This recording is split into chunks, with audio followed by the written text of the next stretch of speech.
In task 7, you're asked to work out the areas of a few composite shapes. First thing you've got to note is that each of these shapes is made up of two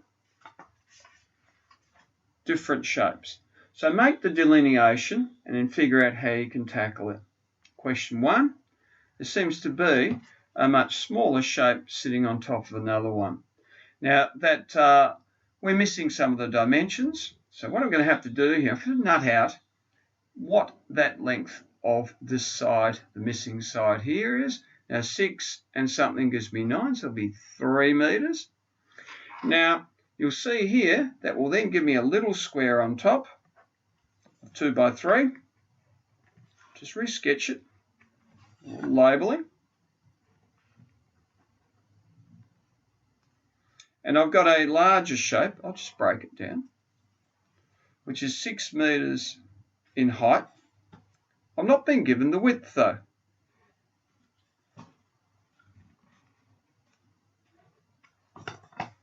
So I've got 6 there, and the width, well, I've got 4.5 and 2 there, so that must be a total of 6.5 meters. I'll call that shape 1, shape 2. The area in this instance is equal to the area of 1 plus the area of 2. 2 by 3 plus 6 times 6.5. Now this type of problem you can do straight up on your calculator.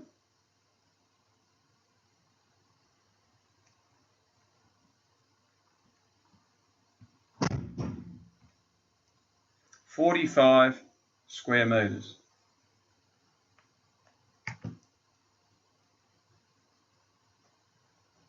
Now please notice, before you tackle this, make sure you know the dimensions of the two shapes you're going to work with. I didn't do it in this problem, but I could have also tackled it in this way, dividing the shape up into two parts, A there and B there, and worked it on that basis. You may well have chosen to do that yourself. The first part of question 4, I've got a composite shape that's made up of a triangle on top of a rectangle.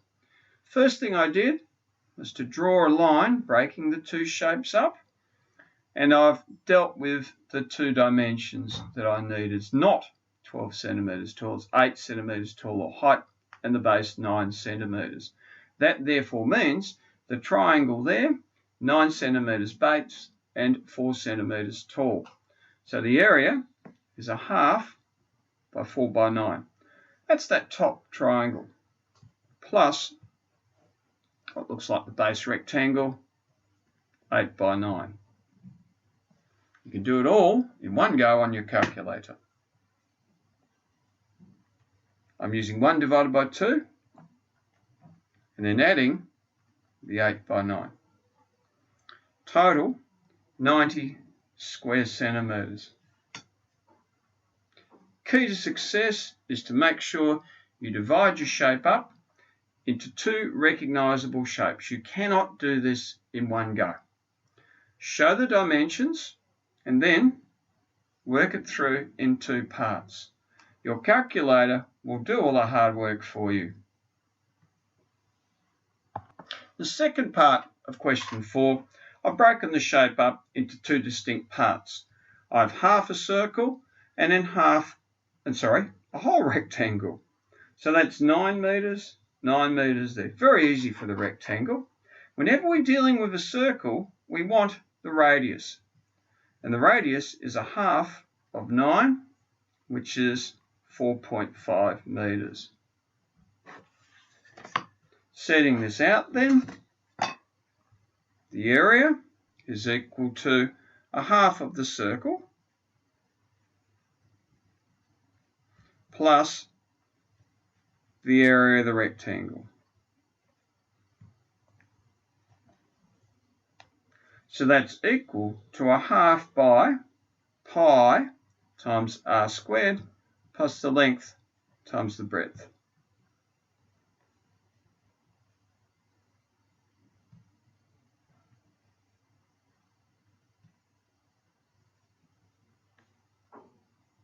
Once again, I can put that straight into my calculator, remembering where the pi button is, and we can do it in one go.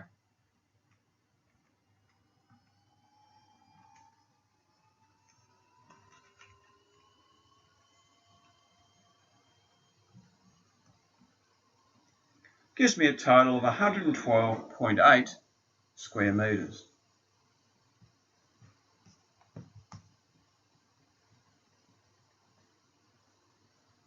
Please take time to look at this question.